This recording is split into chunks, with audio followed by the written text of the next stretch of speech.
अस्सलाम वालेकुम दोस्तों, मैं मोहम्मद शाहिद याकूब। दोस्तों, सेल्फ डिसिप्लिन कि हमने अपने आप को कैसे मुनज़्ज़म रखना है या हम कितने मुनज़्ज़म हैं। दोस्तों, सेल्फ डिसिप्लिन एक ऐसी चीज़ है कि जो आपकी कामयाबी में एक बहुत इंपॉर्टेंट रोल अदा करती है। अगर आप सेल्फ डिसिप्लिन, आप अपने आप को अच्छा मैनेज कर रहे हैं, आप अपने चीज़ों को, अपने कामों को, अपनी एक्टिविटीज़ को बेहतर टाइम पर तरतीब दे रहे हैं और जिस तरीके से आपने तरतीब दी है उन तरीकों पर आप उसको परफॉर्म भी कर रहे हैं, तो आप में कामयाबी के चांसेस ज़्यादा हैं।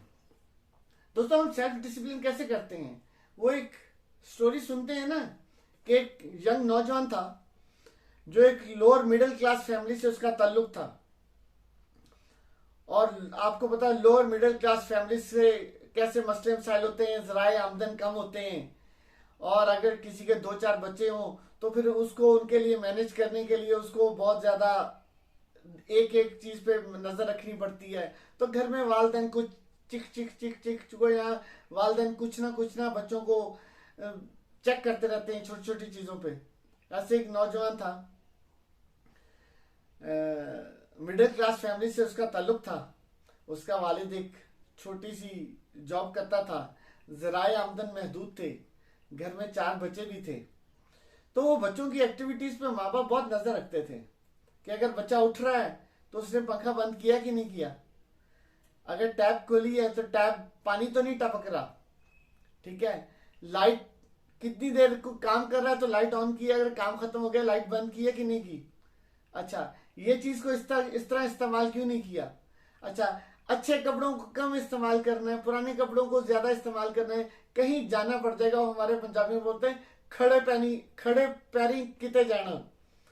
तो वो खड़े पैरी जाने के लिए वो नए कपड़े बचा बचा के रखते हैं या अपनी नई चीजों को संभाल संभाल के रखते हैं कि अगर कहीं अचानक जाना पड़ जाए, कोई शादी आ जाए या खुशी गर्मी में कहीं पे भी जाना पड़ जाए तो बंदे के पास 2-4 सूट साफ सुथरे नए हालत में पड़े हों ताकि बवक्त जरूरत उनको इस्तेमाल किया जाए। तो हर चीज नफी तुली होती है, तो हर चीज को बड़े मुनासिब तरीके से मैनेज करने की कोशिश करते हैं।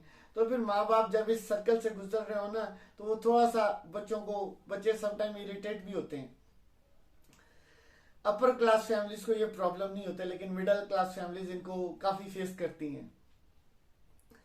तो वो बच्चा था, वो माँ बाप उस पर मेहनत कर रहे थे, उनकी ज़राए आमदन कम थी, वो सिर्फ बच्चों की पढ़ाई पे तवज्जो दे रहे थे। उनका बड़ा बेटा था, वो पढ़ लिख गया, उसने अपनी ग्रेजुएशन मास्टर्स कंप्लीट कर लिया।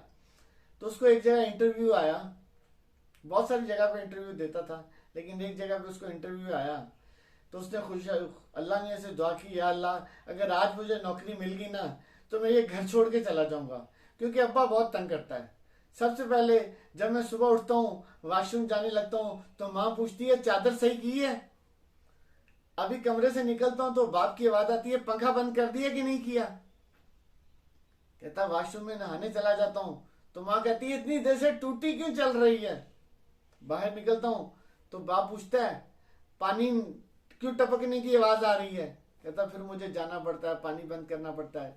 साबुन को ज्यादा गीला तो नहीं कर दिया। इसी तरह नाश्ते की बारी आती है तो माँ कहती है सालन लगा लगा के खाओ, दूसरे बहन भाइयों ने भी अभी नाश्ता करना है। कपड़े पहनने की बारी आती है तो माँ कहती है तू कल रोज नवे कपड़े पा के खड़ा हो जाना वा, क्यों तेरे को और कपड़े नहीं गए, कितने जाना पै गया तो फिर की पाएगा। वो बच्चा इन चीजों से बहुत इरिटेट हुआ होता है और उसकी ख्वाहिश होती है कि अगर मुझे जॉब मिल गई तो मैं सबसे पहले ये घर छोड़ दूंगा, किसी हॉस्टल में कोई कमरा रेंट पे लूंगा और आराम से कमाऊंगा और वहां सुकून से रहूंगा, ताकि मुझे ये घर में जो चिक चिक होती है सारा दिन मेरी चीजों पे एक्टिविटीज पे नजर रखी जाती है कि पानी की टैप तो नहीं खुली, पंखा तो नहीं चल रहा, लाइट तो फजूल में नहीं चल रही, कपड़े मैंने नए तो नहीं पहन लिए। तो वो तैयार श्यार होता है, आज उसका इंटरव्यू होता है, बड़ा उठता है, सुबह माँ बाप को सलाम करता है और दिल में तो ये होता है कि नौकरी मिल गई तो मैं घर छोड़ दूंगा, लेकिन फिर भी माँ को कहता है माँ दुआ करना। उसकी माँ कहती है अल्लाह भला करेगा। वो इंटरव्यू पे चला जाता है। जैसे ही वो इंटरव्यू की ऑफिस में दाखिल होता है तो वो कॉरिडोर से गुजर रहा होता है तो वो देखता है कि डोर खुला है। वो अंदर एंटर होता है और डोर को आराम से बंद कर देता है। आगे चल रहा होता है तो कुछ लाइटें चल रही होती हैं, तो वहाँ लेकिन पंखा भी चल रहा होता है, वहाँ बैठा कोई नहीं होता। वो उसमें से पंखा बंद कर देता है। थोड़ा सा आगे जाता है तो ऐसी कॉरिडोर के सेंटर में एक चेयर पड़ी हुई होती है। वो इधर उधर देखता है, उसे कोई भी शख्स नजर नहीं आता। वो कॉरिडोर में जो चेयर सेंटर में पड़ी होती है ना, उस चेयर को दीवार के साथ लगा के जरा तरीके से रख देता है कि शायद गुजरने वाला इसमें कोई टकरा ना जाए। आगे जाता है तो जहां से वो टर्न लेता है वहां कॉर्नर पे एक वाटर कूलर पड़ा होता है और उसमें से पानी टपक रहा होता है। वो देखता है कि पानी जाया हो रहा है, वो उसकी टैब नॉब जो होती है उसको टैब को बंद कर देता है। ऐसे ही करता करता वो दो चार रास्ते में और चीजें आती हैं, उनको सेट करता हुआ ऊपर उस हॉल रूम में चला जाता है जहां लोग इंटरव्यू के लिए बैठे होते हैं। वो भी अपनी बारी का इंतजार करने लगता है। इंटरव्यू देने वाले जितने भी लोग होते हैं, कैंडिडेट्स होते हैं, वो अंदर जाते हैं, अपनी सीवी पकड़ाते हैं। बॉस उनकी शक्ल देखता है और उन्हें कहता है थैंक यू यंग मैन, इंशाल्लाह हम आपसे कांटेक्ट करेंगे। फिर दूसरा जाता है, वो थैंक यू बेटा, इंशाल्लाह हम शॉर्ट लिस्ट करने के बाद आपसे कांटेक्ट करने की कोशिश करेंगे। ऐसे ही लोग जाते हैं और 2-3 मिनट के बाद बाहर वापस आना शुरू हो जाते हैं।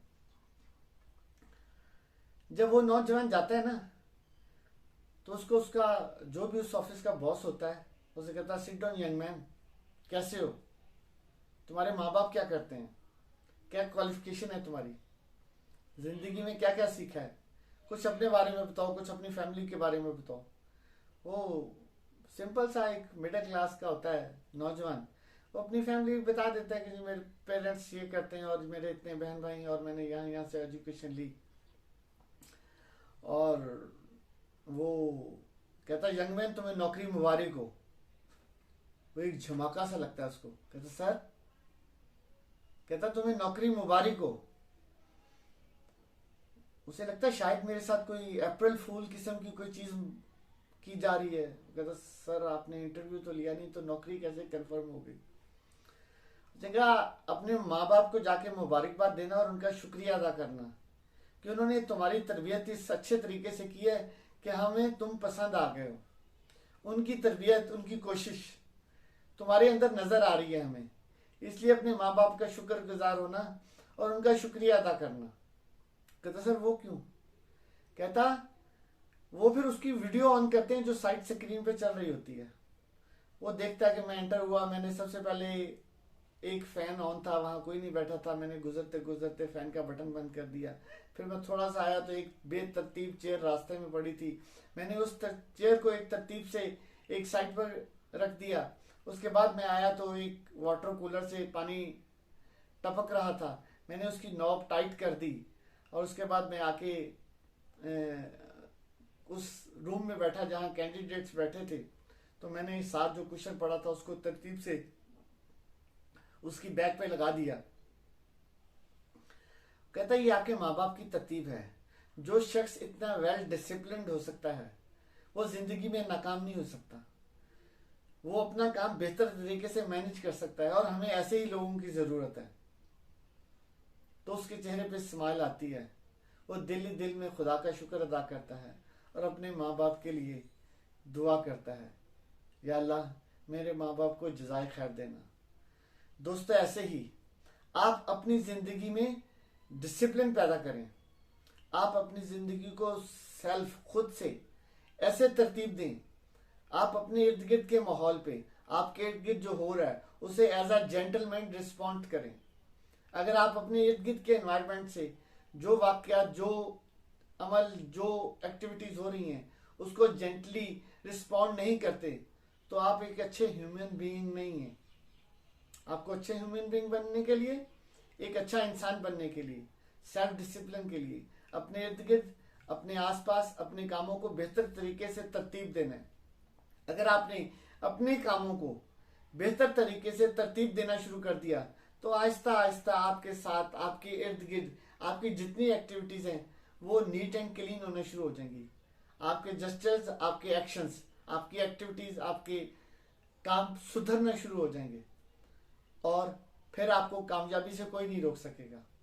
अपने आप को सेल्फ डिसिप्लिन बनाएं, अपने आप को मुनज़्ज़म करें, अपने आप पे तवज्जो दें, अपने आप में इम्प्रूवमेंट लेके आएं, सीखें और लोगों को सिखाएं। अल्लाह मियाँ आपको आसानियाँ तकसीम करने वाला बनाए और आपको आसानियाँ दे। जज़ाकल्लाह।